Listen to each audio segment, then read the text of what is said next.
In this video, I'll do some extended commentary on the business funding model diagram that I presented in the last video. So as you can see here, this diagram has a bunch of different sections, and it tries to divide up the different kinds of business funding models that you can have, and in many different ways, this diagram is actually quite contrived.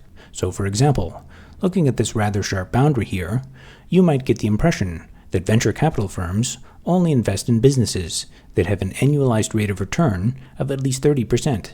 In practice, though, the actual yields that they achieve can often vary much more wildly, and sometimes they can even underperform the market. And of course, there will be lots of exceptions to all of these sections, but I still do think that there is something of value that's being presented in this diagram that I haven't really seen articulated elsewhere. In particular, I'm referring to this general trend with the expected rate of return and also the amount of required starting capital. And I think this is very much something that's worth considering if you're thinking about starting a business, because one of the most common mistakes that I see new entrepreneurs making is taking advice that's designed for one of these categories, like venture capital backed, and applying it to a bootstrapped company, or taking advice that's intended for a bootstrapped company and applying it to a venture capital backed company. So for example, in venture capital-backed companies, investors usually invest in your company because they want to see a very high rate of return on a very large pile of money. And to achieve that, usually the business model of a venture capital-backed company involves growing the company as fast as possible. And in the initial phases of the company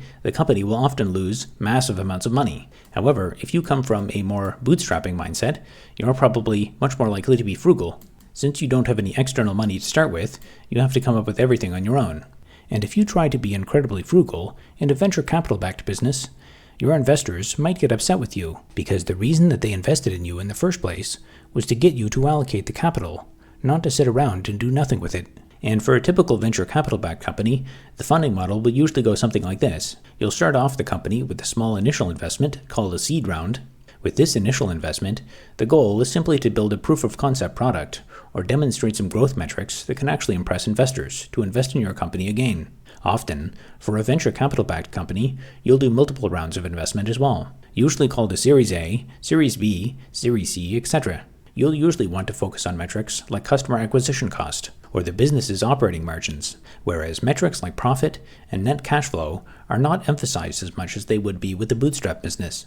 Eventually, once the company grows as large as it possibly can, the investors will start to demand to see profits, and they'll become increasingly impatient if they continue to see losses.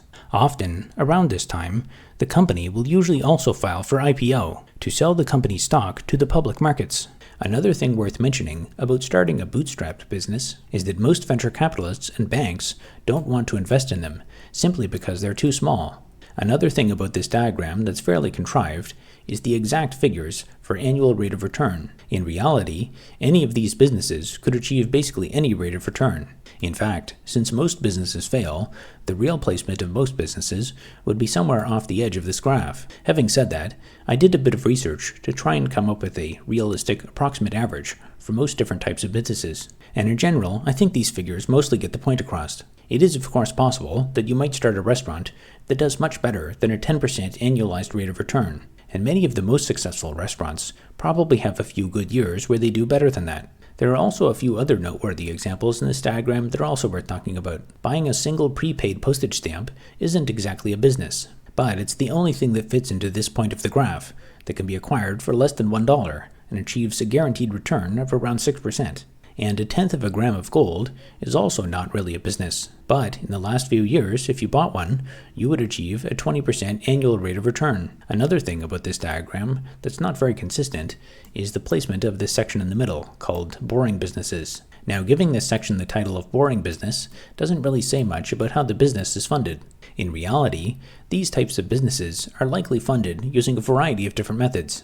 Some of them might be bootstrapped, some of them might be funded from your existing savings or equipment, and some of them might be inherited or passed down over multiple generations. But one thing that I think is worth emphasizing about this category of business is that most venture capitalists won't want to invest in these types of businesses, mainly because these businesses are too small and the upside potential is fairly limited. This is especially true if you're a first-time entrepreneur. If you've already successfully started 10 of these businesses before, they might give you a chance though. If you have a business in this category, and you've managed to achieve exceptional growth, then they might take a look at you. Historically, over the last few decades, most venture capital firms have focused on trying to invest in businesses that will be the next best thing. In other words, they're chasing extremely outsized returns on extremely large amounts of money. Most of these investments fail spectacularly, but they make up for it with a small number of outsized returns. Another category of funding to think about is banks and private equity. If your restaurant business starts doing very well, you might think about expanding and opening multiple locations. For this, you might finance the expansion through a loan from a bank. Most likely, a venture capitalist would not invest in this type of business venture. Having said this, there can be a lot of overlap between what we call private equity and venture capital. Generally speaking, projects that are financed through traditional banking are much more likely to be very conservative. They'll be much more likely to issue the financing through loan agreements. They'll also be a lot more skeptical of your business model and want lots of financial security with things like collateral agreements. They'll also be much less likely to finance things that are new or speculative.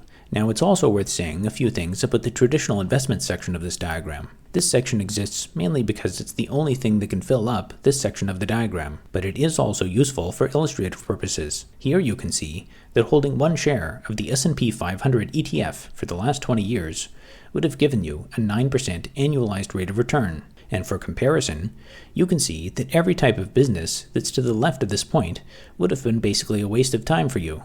A lot of people who start businesses do so because they think that they can achieve a much higher rate of return. But once you normalize everything to the annualized rate of return, you can see that this is not always the case. And it's also worth talking about these rather contrived rates of return for business models like picking up cans and bottles or setting up a lemonade stand. Now, in reality, you could put basically whatever number you want here for the annual rate of return. And as mentioned in the last video, one of the key reasons why this number can be so high is that when you're starting out a business, you can achieve a very high rate of return initially. If you're picking up bottles and cans, you probably have no money to start with. So technically, your annual rate of return is infinite. But then in your second year, once you recalculate the annualized rate of return, you'll realize that it's gone down. Now, this category of funding model is also useful to say a few things about. Generally, most large infrastructure projects are funded by governments, and occasionally, some entrepreneurs will come up with grandiose ideas for business ventures that are effectively infrastructure projects. A notable example is developing new modes of transportation, like hyperloops or monorails. For these types of projects, calculating the annualized rate of return can be much more complicated. For this example, I've indicated an annual rate of return of 0% for municipal transit system upgrades. And if you were to look at the financial statements of the Municipal Transit Authority, you would probably see something about this figure. But the problem with this calculation is that much of the benefit is not actually captured by the Transit Authority. It's captured through the increased profitability that's observed by local businesses that benefit from the transit system upgrades. But ultimately, the money to fund the project has to come from somewhere, which is why it's often a government.